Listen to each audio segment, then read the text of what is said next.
Hello and welcome to PaynePoints of Interest with Sarah Harbuck. My co-host today is the lovely Kristen Ellis, and we want to tell the stories of people, their businesses, and the journey they are on.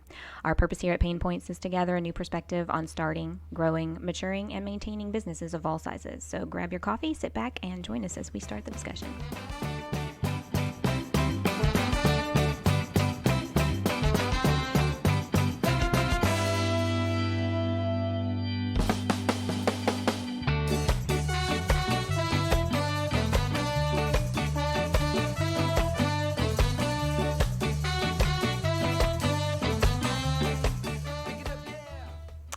All right, guys, welcome. We are here today with Kellie Gann, who is the owner of Kellie Gann and Company Photography Studio. She has been a photographer basically her adult life, working in several different studios, and about 5.5 years ago started her own. Kellie, why don't you fill in the gaps there that I left out?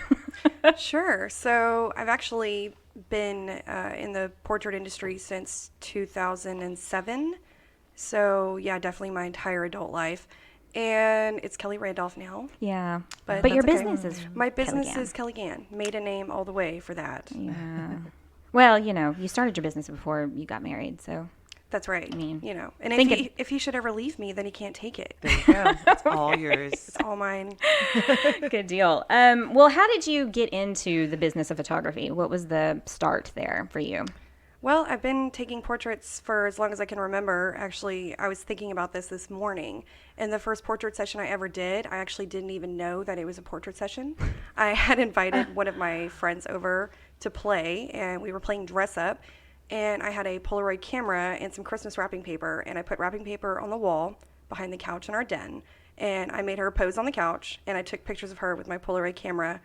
And boom, they were probably terrible. I can't remember exactly So you what were they looked extra like. even way back then. I was extra and way into portraits before like I a was makeshift even, backdrop. That's really cute. That's really awesome. was- Like a career was born there. It That's was. like A career so was cool. born. I didn't even know it, but yeah, I forgot the question already. Wrapping paper and a Polaroid camera, y'all. That is a real that's how you go. That's how you do it when you start. I wish I could find that picture. That would It was be- probably awful. That would be but amazing. Yeah. We should find it, do really like a would. post about it. That would be awesome. So obviously, started as a childhood passion that you didn't even realize was a passion. And then you, turned it, in high school, college, decided to pursue it? Was like, oh, this is So- fun. How'd that all transpire for you? Yeah, so in high school, I wasn't good at any sports. I had no coordination whatsoever.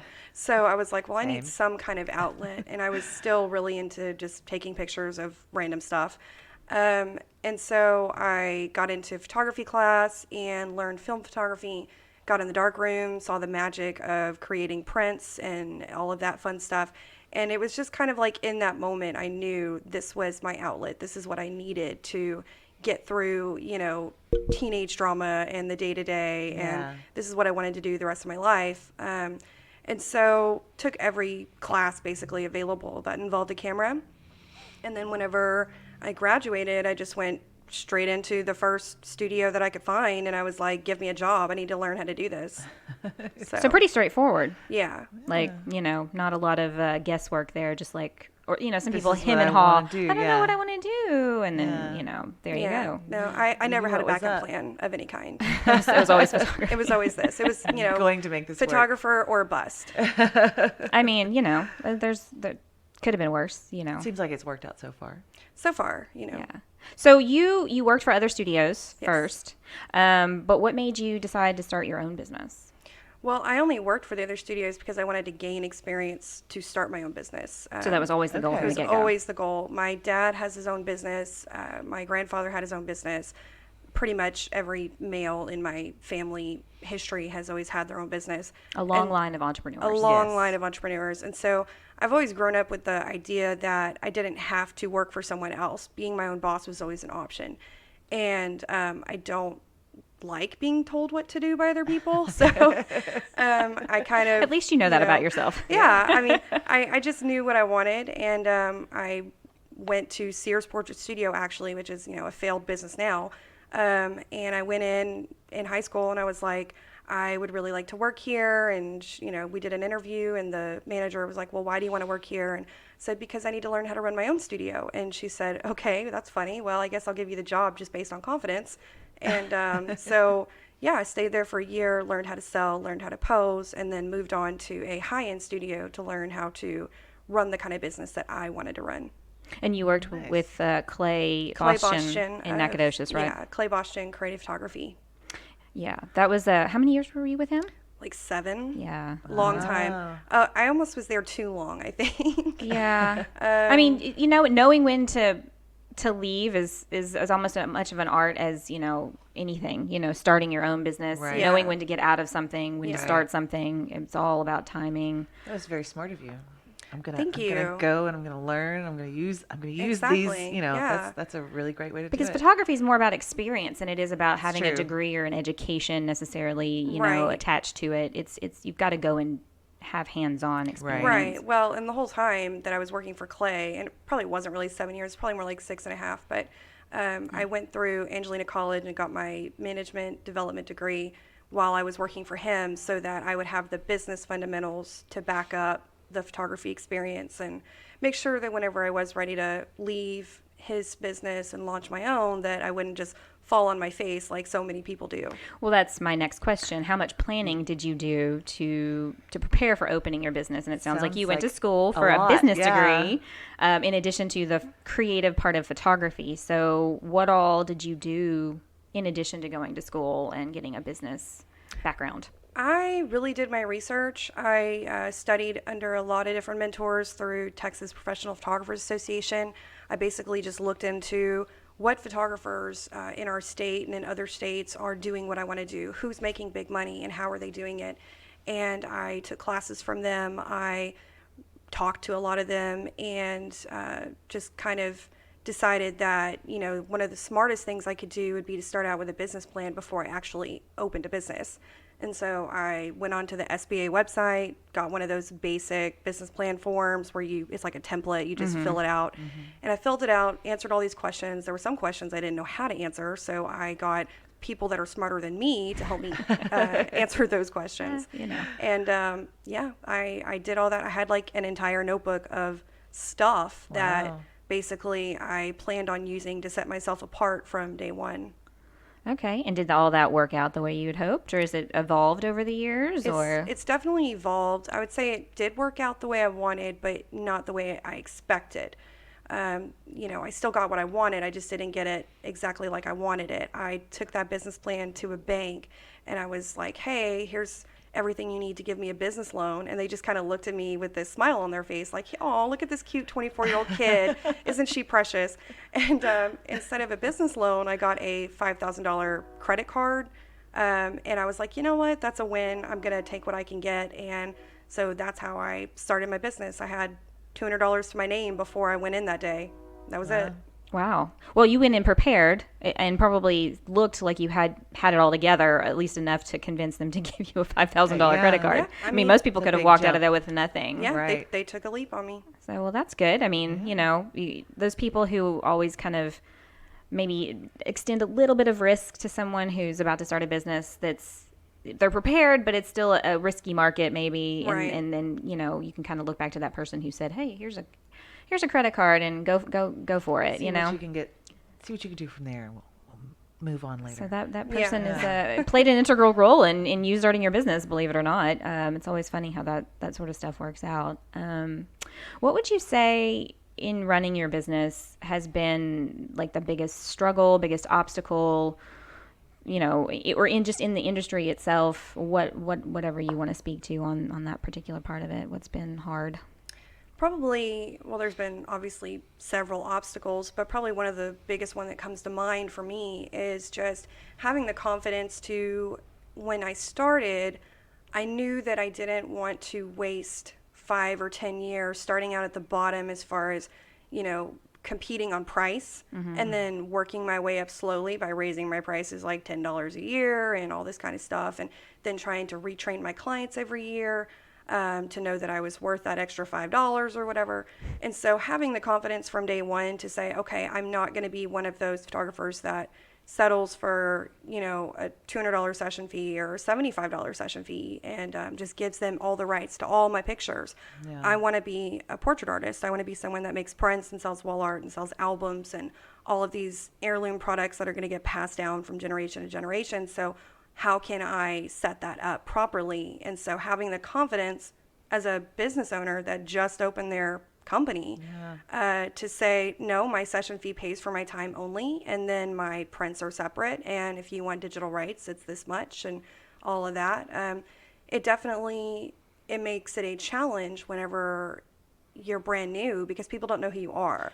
Yeah, I was going to ask, did you catch a lot of blowback from that from your first clients? I really didn't catch any blowback from anybody, actually. Good. I never have really had any blowback. Well, you set a standard. Yeah, That's true.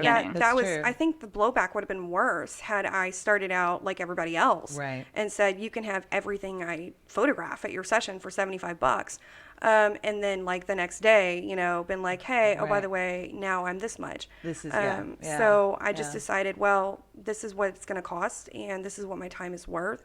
And this is how much I need to make per session. If I only have time for this many sessions per year, and I need to make this much money per year to provide for my husband and the family that we're going Right. to have one day and pay for bills and stuff. And so I just I worked it backwards. I sat down and I was like, how much money do I need to make? Okay, well, how many hours are there in a week? How can I make that money? And you don't get there by giving away the farm for bottom dollar. Yeah. Well, and there's a like that big worked out for problem you. in this industry when it's, well, number one, oversaturated to begin with, but Yeah. two, when you have certain business models that are, you only have to pay $100 and you get every picture I take, and then you have people like you who charge a fee for the time plus a fee for the product. And you have to overcome like a stereotype in a way with some people like, well, I can pay so-and-so this much and get it, all these things. Well, sometimes quality and quantity Yeah. are not the same. Yeah. Right. Well, and that's another obstacle I found was that I had to prove that my work was of a quality level that it was worth what I was asking. Right. And so if you're going to charge high-end studio pricing and offer high-end studio product, you better have the photography skills to back it up. Yeah. And so But that you was did a lot of planning and work before you started that to make sure that you had that. Sounds like you I did, really started yeah. out with a vision and I did not want to come into I didn't want to start my dream unprepared by any means. yeah. Well, I mean, I think that's a better way to start a business typically than flying by the seat of your pants. Although sometimes it works out for people when you do that. Just This talk is to my true. husband. But, I would say by and large, we do not encourage people to do that as a general rule, just because it's not usually going to It makes it harder, whether it works out or not. Yeah, it it makes makes the it journey more a difficult. lot harder. Yeah, it's definitely a big struggle. What aspect of your business has taught you the most about yourself, about the photography world, just, business in general? Well, my clients have taught me a lot, about what they need and what they want and how to best serve them. And they've really taught me what kind of person I want to be. Do I want to be somebody that, make sure that whatever they've come in asking for, make sure that I'm actually giving it to them in their session. Like we did that shoot on Friday night, and that mom had just mentioned something about wanting like it to be a bright blue sky kind of day. And so it was really important to me that at least we got 3 or 4 images that showcase that big beautiful blue sky. After the storm that morning. Yeah, after this crazy storm. So, not just my clients, teaching me how to be a good photographer and a good business person, but also I've learned a lot of other things along the way just from, kind of reading the room as far as reading the sales and reading how the marketing is working and trying to decipher how successful the business is today versus last month versus where it needs to be next month, and learning how to put myself into my work so that everything I'm shooting doesn't just look like something that was already seen online a month ago. Continuing to evolve. Yeah. I feel like I kind of answered that question and then I kind of didn't. I mean, you answered it in a business sense for sure. I feel like, sometimes business is business, and Yeah. it doesn't really integrate in your personal life although as a small business owner, typically it is your life. Right. Oh, yeah. When you run a business, Live you it. know, Yeah. that's just Yeah. what you do. What's been a helpful tool in running your business? Or is there one? Is it just all like a mess? There's several helpful tools. I mean, we could talk about different softwares all day long. Well, for I the would say photography industry, is there a particular one you would recommend to your colleagues that would help them? ProSelect. ProSelect. ProSelect for in-person sales, Lightroom for culling and sorting and batch editing, and then of course Photoshop for fine-tune editing. I think all those things are kind of obvious, but ProSelect isn't necessarily so obvious to people because not a lot of photographers understand the value of offering quality product. They just want to offer digital products, and when you do that, you don't have a need for something like ProSelect. But if you're wanting to actually build a photography business that can support your family full time so that you don't have to also work, another job during the day or something like that, then you need to look in softwares like ProSelect where it helps your client see all the images side by side. They can kind of compare them. They can see different variations of wall art sizes, all different kinds of stuff. And then, of course, probably the best resource I have found in my business would be just hiring the right people to help you. That's a running theme Yeah, I with a was gonna lot say- of our guests. Yeah, It seems it's very all much to be about a recurring thing. yeah, it's all about the team that you put together and, recognizing, okay, what are my weaknesses? And I need to find someone that not only can, fulfill those areas, but then also whenever you finally get to a point where you realize what your strengths are, you have to learn how to let go and delegate those things so that you can go and work on something else and learn how to be really good at that. And then when you get really good at that, go ahead and delegate that to another person. So you're constantly growing and evolving. I think that's a big problem that a lot of businesses have is not fulfilling roles that you're weak in. We wrap up a lot of our ego in our business, especially if it's ours. And, I can do it all, even when you can't, Or you feel that pressure that you should be able to do it all, Right. whether you can or not. Because wanna we're force yourself to do it. creatives, and so bookkeeping is not really our thing. And hiring somebody to do that for you rather than trying to force yourself to do that, or any little nuanced part of your business that requires maybe some expertise or some fine tuning, and hiring people to do that. So that's like the big PaynePoints message usually is fill roles that need to be filled with the right people. Find the right people Absolutely. for the And right don't position, carry the yeah. load by yourself if you Yeah, can. there's only 24 hours in a day, and believe me, I have many days. I have worked all 24 of them, Yes. and you can't sustain that and sustain a marriage and sustain A life. a life of any Right, kind. So. yeah. Or, Yeah. not look like a haggard, crypt keeper. Right. Yeah. If you can do it and sustain your business and sustain your life, you definitely won't look good doing it. No, that would get some sleep somewhere, some I people. don't think you'd be able to hold that out for long. Ugh. No, definitely not. Well, we've talked about struggles, we've talked about obstacles.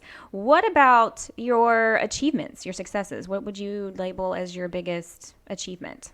Any mile markers that you achieved that would Mile markers. remember? Yeah. So That's a good way to put it. yeah. So I would say just finally opening my own studio about 8 months into my business. That was a huge success, a huge achievement. So in you my didn't get mind. studio space right at the beginning. No, I started at my home. I would we would do the session on location, and then I would take the portraits to the client's home and show them their proofs via my laptop hooked up to their TV, and I would show them sample products and all of that. So that was the first 8 months of my business. And then whenever I found the right space in downtown Lufkin, I was like, wow, this is it. This is an opportunity, and it's actually cheap enough that I can afford. This is amazing. At least in my mind, it was cheap. But at the same time, I also realized this is going to be, tough to actually guarantee that I can bring in enough sales every month to pay that rent. Right. I hadn't had that kind of commitment that I was facing at that point. So 8 Yeah, months overhead for renting a space and electric bills and things Oh, like that. yeah. The Yeah. fact that you did it for 8 months without all that probably helped you build up a bit of a buffer. A little bit, yeah. I had a little bit of a buffer. But to be honest, as soon as I opened my studio, that was when things really took off, because I think people seeing when you have a retail space and they see your sign out front and they see your Right. pictures through It the windows, legitimizes you. It Right, makes it more legitimizes you, professional, yeah. yeah. So that was a huge benchmark for me. And then growing to a bigger space later down the road, about 6 months later. And then I got certified. Well, I had been certified with PPA, Professional Photographers of America. I had been certified before I started my business, but then I actually received my craftsmanship, which is like it's like an award that you get through PPA for teaching so many classes. It's like an equivalent of a bachelor's degree in the photography world in a way. It takes about as long to get your craftsmanship from PPA as it takes people to get a bachelor's degree. And so a lot of people don't realize how big of a deal that is, but that's because they don't market it very well. But that was a huge deal for me. I got to go to Nashville and go to Imaging USA and like walk across the stage and get awarded this thing. And it was really cool. That was a big personal achievement, not necessarily one that my clients will ever see or know about or really understand, but it's an indirect thing they'll benefit from. Yeah, it definitely, I would say that was a huge benchmark. And then, I mean, just being able to hit 6-figure sales pretty much from year one, that was really... That's amazing. Yeah. That was probably the most telltale achievement to me, that like, okay, you're doing something right. Right. Yeah. What would you say is the best part of your job? Oh, taking the pictures. Definitely. The most fun. Just being in the moment and actually getting to create the art, set up the lights and interact with your client and produce the type of artwork that they've been dreaming of and coming to you for. That right there, that's where it's at. Do you find, as someone who's never really been in the photography business or industry, do you find that you kind of end up being a little bit of a therapist sometimes with your clients to get them to like relax and open up and really get what they're wanting? Do you have to kind of absolutely poke and push and Definitely. With some more than others, it's definitely not like, like whenever I go get my hair done, my hairstylist is such a therapist for me. I mean, we talk about all the problems and she gives me all the solutions. But whenever I'm taking pictures for a customer, actually photographing them, it's not quite as intense of therapy, but there is a little bit of questions that I have to ask to kind of get a reaction out of them. And you gotta, everybody's different, so you have to pull them out of their shell in different ways. Yeah. And for some people, it's telling jokes and acting like a big goober. Right. And for other you people, mentioned learning how to like read the room. Yeah, reading the room. Definitely very different from client to client. Yeah. Oh yeah. Yeah. What about what's the worst part of your job? Oh, the worst part of my job. I don't know. I never really think about that, but editing. Yeah, I guess I would have to say it gets monotonous. Yeah, I guess I would have to say staring at a computer screen gets really old, especially like during the shutdown that we had. We were closed for a month, and so I spent that whole month catching up on editing and retouching and getting products designed and ordered from my labs. And just basically staring at a screen for 12 plus hours a day for 30 days straight, it will make you go crazy. Yeah. I would say that's the only downside. Yeah. That and just the constant, all the aspects of running a business. You said taking the pictures is the best part, but then all the little nuances of answering emails and phone calls and filling in QuickBooks and doing the sales tax and all the things that, everybody has to do. But, to me, that's my list of, I hated that part. Yeah, see, and I don't do, stress about that stuff anymore because a lot of that I've outsourced to you, yeah, Sarah. Yeah. So. Yay. Find the right people for the right positions. That's right. I've heard that the photography business can be kind of cutthroat. Have you run into a lot of that here, or is that something that's such a funny thing? Have you found more support with different photographers, or is it more of a I am so glad that you asked that question because I'm glad it was you and not me. Well, I feel like that's a subject that really should be addressed amongst local photographers, really all photographers. But especially around here. Yeah. Really? So what's funny is that because I've been with Professional Photographers of America and Texas Professional Photographers Association for my entire career, I have always kind of grown up with the mindset of community over competition. Like, let's teach each other what we need to learn. Let's get out there and help each other. There's plenty of business to go around. Yeah. And whenever I started my business, I was prepared for a little bit of that cutthroat stuff. Well, different people are always artists are always going to have different techniques. Exactly. And there's a client for each artist. You just have to find, what product you want and go to that photographer. I think I really freaked her out because I saw that she was opening the studio across from Standpipe. Oh my gosh. And I was like, I'm going to go say hi because around here, a lot of the photographers can be real catty. Yeah, for lack of, I'm Really? just not gonna. Yeah, we'll I just hate leave to it at hear I hate to hear that. that. And so when I went in, I was like, "Hey, my name is Sarah Harbuck, and I do I do photography, but I'm a wedding photographer. And hey, how's it going?" And we shook hands and met, and she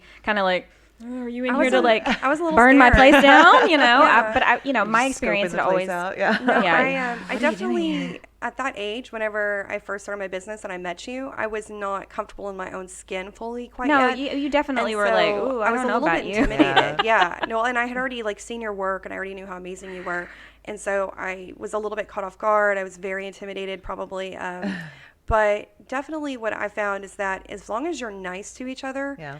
as long as you treat other photographers like you want them to treat you, then no one's going to be ugly to you. Golden rule I had again. just experienced some really negative things from different photographers in the area, and Right. so I was like, well, I don't want to perpetuate that, you know. And Yeah. so here's a new person Yeah. coming in, starting a studio. I'm gonna go say hi, and Yeah. you know, hey, let's be friends. We're not in competition. I do a completely different style of photography than Right. you do. Right. I do a completely different genre of photography than you do. We don't have to be at each other's throats, and Right. so you know. Having had that experience with other photographers, I was just like, well, hopefully I can make a friend in this industry that's you not go. going to And act now like we're I'm best friends. Seems like it's worked out pretty well for It really y'all. has. That's well, great. it's it's I feel like it so many other people in the area could benefit from that if they would Oh, just yeah. let that go. Oh, yeah. And Yeah. realize everybody has a different style, everybody has a different way of doing it, and there is probably enough business for everyone, especially if everybody elevates themselves to the level that they, you know, Well, and need if to you're be at. continually learning from one another and changing, You can only get I better. saw them do this. I'm gonna try that and see. You know, then you're gonna, and maybe they'll learn something from you, and Yes. your business is gonna get better because you're offering a better product. and Exactly. Different Exactly. services you can There's- expand. I mean, you know. There's a lot of photographers around here, and they're all, you know, very, very talented. I'm having a hard time even coming up with one in my mind that I would consider not talented. So that tells you something, because Yeah. I've got some pretty high standards that I go by.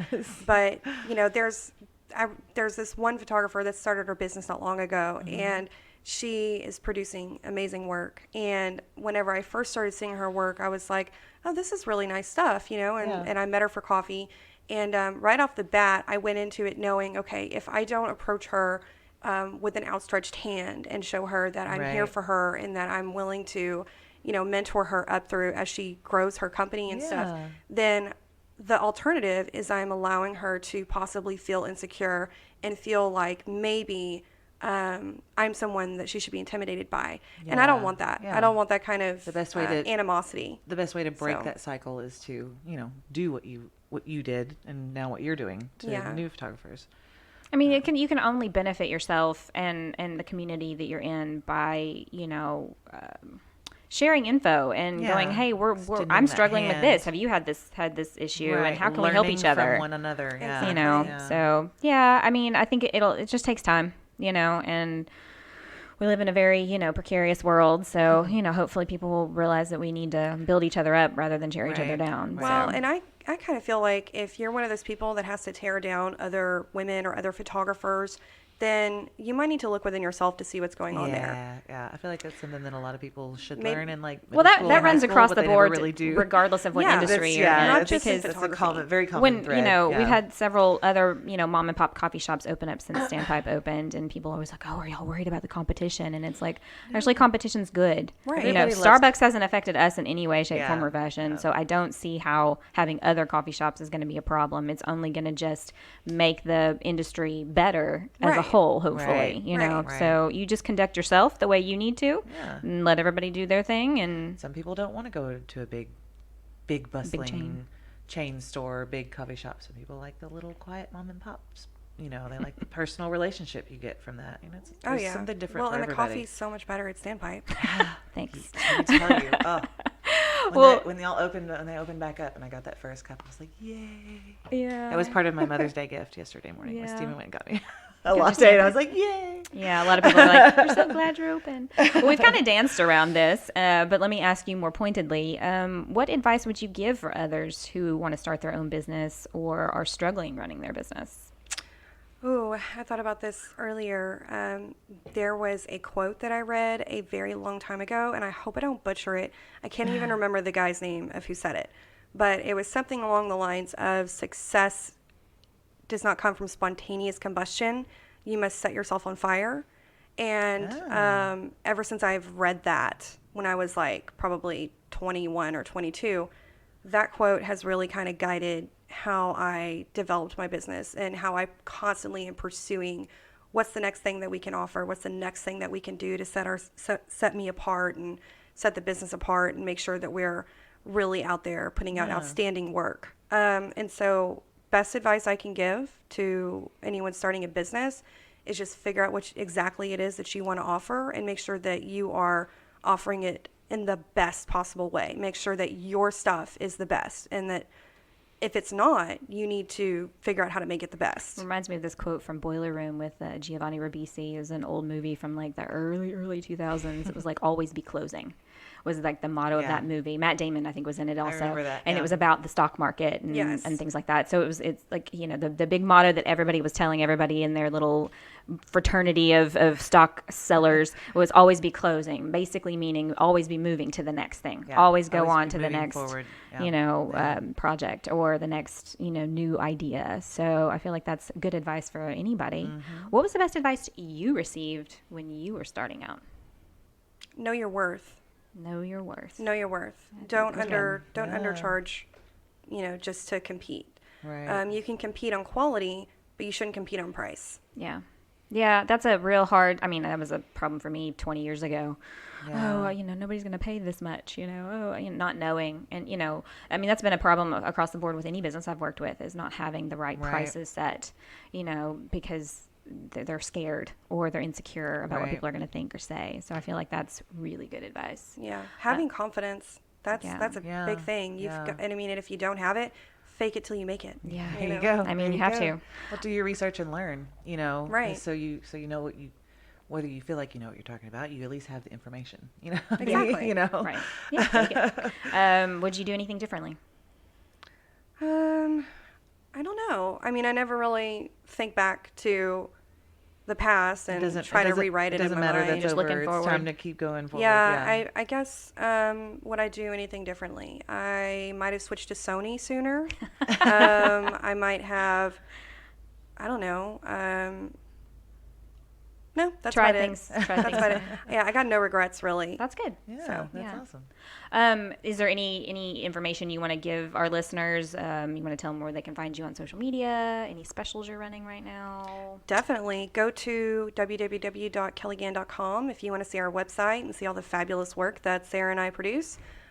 You can find us on. She's shaking her head right now. It is fabulous work. I Sarah- just do the technical side of things. That's it. I couldn't get through the day without Sarah Harbeck, Oh you my guys. gosh. No, but you can find us on social media, and it's Kellie Gann and Company on Facebook. That's our page, and then on Instagram, it's at kelly.gann.and.company. We're on Twitter at Gann Kelly, and I can't really think of any other social media pages that we're on, but as far as specials go, we are still actually running a senior special where for $450 you get a all-inclusive package, which is a 45-minute session plus 20 digital files plus an album that your 20 favorite poses go into. Nice. Very fine-tuned retouching on those, and we make sure that the album is custom designed so that yours doesn't look like anybody else's. We customize the session to how you want it. And if you don't want an album, we can sub that out for 25 custom graduation announcements. It's not too late to send those out. They are not invitations. They are just announcements. You can literally send those out in July, guys. It'll be fine. Yeah. Yeah, we've had a lot of disruption with our seniors this year, so anything to help imagine. them out. All right, well, I think that's all we got time for today. Thanks everybody for listening. I'm interested to hear what everybody's response is to today's interview. Tell each other your stories. Send us yours. If you'd like to be on our podcast and share your story, contact us at our website, PaynePoints.com. You can find us on all social media as well, and all of our social media is linked on our website. So anyway, I hope you guys have a great day. Thanks, ladies, for joining me. No problem. Thank you. God bless. And we'll talk to you guys next week. Bye.